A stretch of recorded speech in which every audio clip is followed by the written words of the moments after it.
Muy bien, continuamos con más. Esto es El Mundo en 7 días y hoy nos acompaña el chef Esteban Tapia, docente de la Universidad San Francisco de Quito, a lo que hemos llamado una cucharada de historia, lo que viene con la fanesca, esta tradición ecuatoriana. Chef, muchísimas gracias Esteban por estar con nosotros y compartir un poco esto de dónde viene la historia de la fanesca. Hola Roberto, buen día con todos. Muchas gracias por la invitación. Feliz de poder compartir un poquito de esta cultura tan linda y diversa que es la cocina ecuatoriana. Y bueno, ya entrando en materia, creo que la historia de la cocina ecuatoriana, igual que la historia del Ecuador en sí, de los pueblos que lo habitaban, se funde un poquito en la historia, ¿no? O sea, sin tener como unos registros claros, cuando no se escribía mucho y la tradición oral iba pasando cosas de generación en generación. Entonces, claro, uno de los temas más difundidos del origen de la fanesca es este tema de la uchucuta. Uchu pensando en el ají y cuta que se refiere a un potaje, a una sopa hecha de granos tiernos con sal. Entonces, digamos que hay algunos historiadores, algunos arqueólogos que han averiguado un poco más, que han ido cavando un poco nuestra historia y que van encontrando como hallazgos significativos de este territorio en relación justo a esos alimentos, hacia ¿Ya? los granos de la y la Porque la ritualidad. fanesca, y corrígeme si estoy mal, la fanesca es solo en Ecuador, ¿verdad? Yo no he visto en ningún otro país que exista esto. Sí, solo en Ecuador. Ok. ¿Y de dónde viene el tema este de la mixtura de los granos con el pescado? Claro, ahí una de las cosas lindas de entender también es que esta época para el mundo andino no es una época normal, digamos, es una época de inicio, es una época donde empieza el año nuevo con el solsticio del 21 de marzo y también es una época donde, por ejemplo, se recoge el Mushugnina, el fuego nuevo, y había la celebración de la vida, de los granos tiernos, la iniciación de los niños y niñas y adolescentes en el mundo comunitario. Entonces, realmente, previo a la llegada de los españoles, esto era un festival cultural y gastronómico, digamos así, como muy bien organizado alrededor de la primera cosecha de granos. Y como todo en la vida, como todo en la historia de la humanidad, cuando se producen estos encuentros, no sé, Eduardo Galeano decía, para algunos fue un encuentro, para nosotros fue un encontronazo, se producen algunas fusiones, ¿no? Este sincretismo cultural. Y si juntamos, claro, ya con el tema de la religión católica, había la prohibición de la ingesta de carne.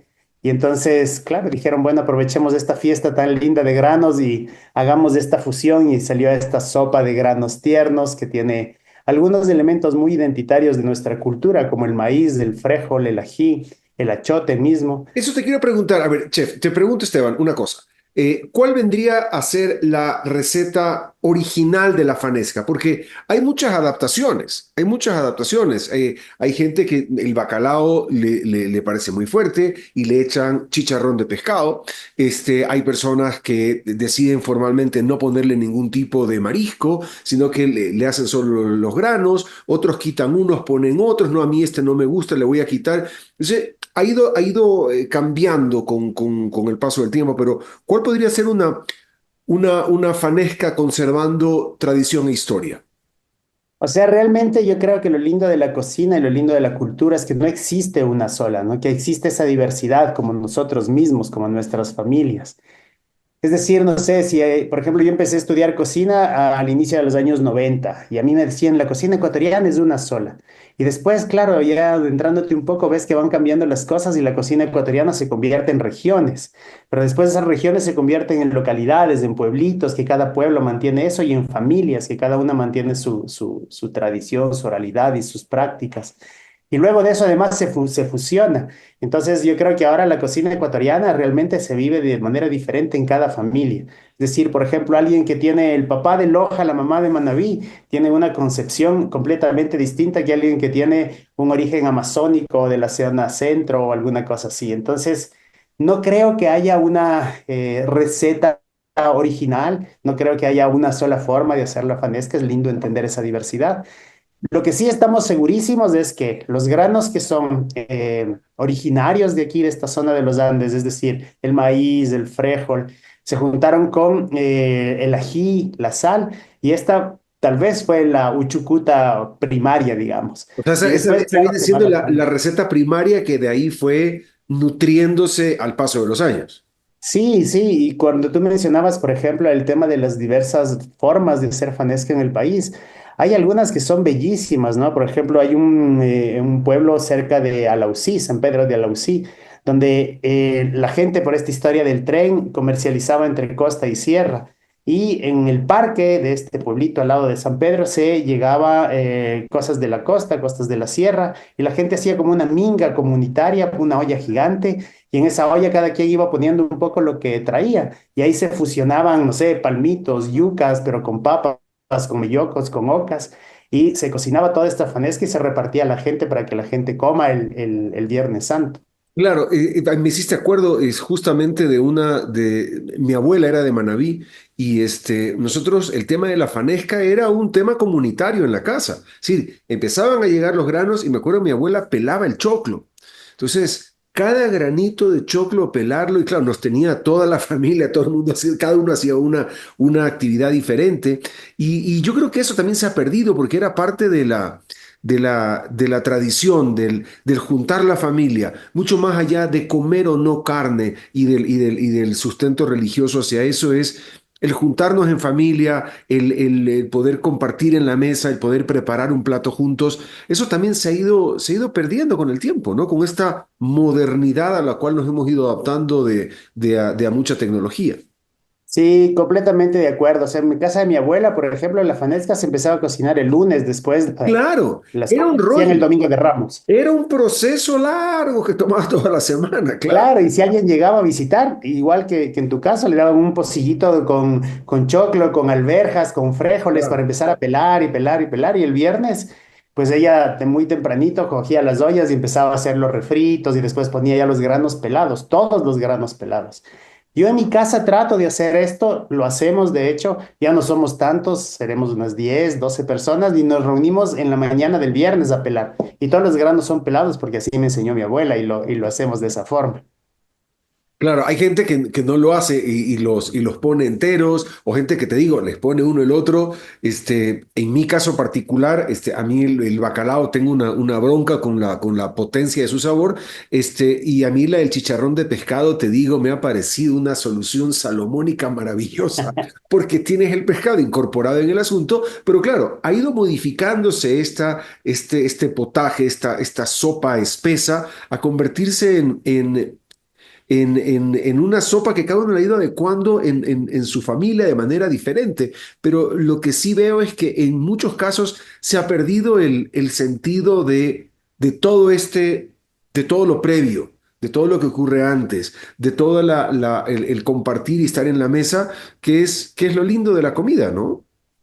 Sí, sí, esa comunidad, por ejemplo, el barrio, es una de las cosas que particularmente en la ciudad donde yo vivo, Quito, bueno, vivo en Tumbaco, pero es Quito, ya no hay ese tema de conocer los vecinos, de hacer esto. Yo recuerdo que cuando mi abuela hacía fanesca, había que coger una ollita y ir a repartir a los vecinos. Y también recibíamos la fanesca de los vecinos y cosas así.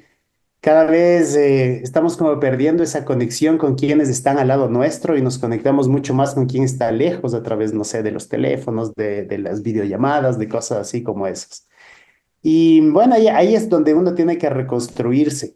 Y una de las cosas lindas que sí sigue pasando y es esa adaptación a lo que tienes a tu alrededor, ¿no? Entonces, por ejemplo, no sé, vas a la Amazonía y estás en una comunidad amazónica y lo que tienes alrededor es lo que da la chacra y entonces vas a encontrar palmito verde y yuca y la fanesca tiene palmito verde y yuca. Y de pronto estás en el sur del país y le ponen mote. O te vas al Loro, una vez en el Loro vimos una especie de bandera de fanesca, porque era la Ya, fanesca con los ya como granos y lógico arriba todo. ceviches. Sí, o sea, es súper lindo. Yo creo que eso le da mucho más valía que el purismo de decir, no, la fanesca tiene que tener estos ingredientes y tal, tal, tal". Eso ya, dejemos de un lado un poquito eso y disfrutemos y reconstruyamos nuevamente las relaciones que nos brinda la comida, ¿no? Comparto 100% el criterio contigo, mi querido Esteban. Te agradezco muchísimo el tiempo de haber compartido con nosotros y de un poco relajarnos también en esta época. Estamos particularmente en este fin de semana electoral, un poco relajarnos, sentarnos a la mesa, compartir con la familia, no ponernos a discutir por banderas políticas, ponernos a hablar de cómo estamos, de cómo nos sentimos, preocuparnos de la salud mental de los miembros de nuestra familia, hablar de cosas que realmente importan y cosas que realmente nos mueven en la casa. Te agradezco muchísimo por darnos esa licencia, porque te digo, mucha gente es muy más cerrada que un foco y te digo, no sale, no, que la receta original es así. Qué lindo el escuchar un académico de la cocina que te dice, no, relájate y hazla como la sientas y conservando lo importante que es el compartir con la familia en la cocina, compartir con los amigos un momento tan lindo. Sí, de acuerdo. Yo creo que ese es un poco el tema y también entender que las realidades de nuestro país también son diferentes, ¿no? Y la panesca no es un plato barato, por ejemplo. Entonces tiene más valía, tal vez reúnense, hagamos una sopita de fideos, hagamos algo, compartamos, volvamos a ese tema de comunidad, de construirnos hacia adentro.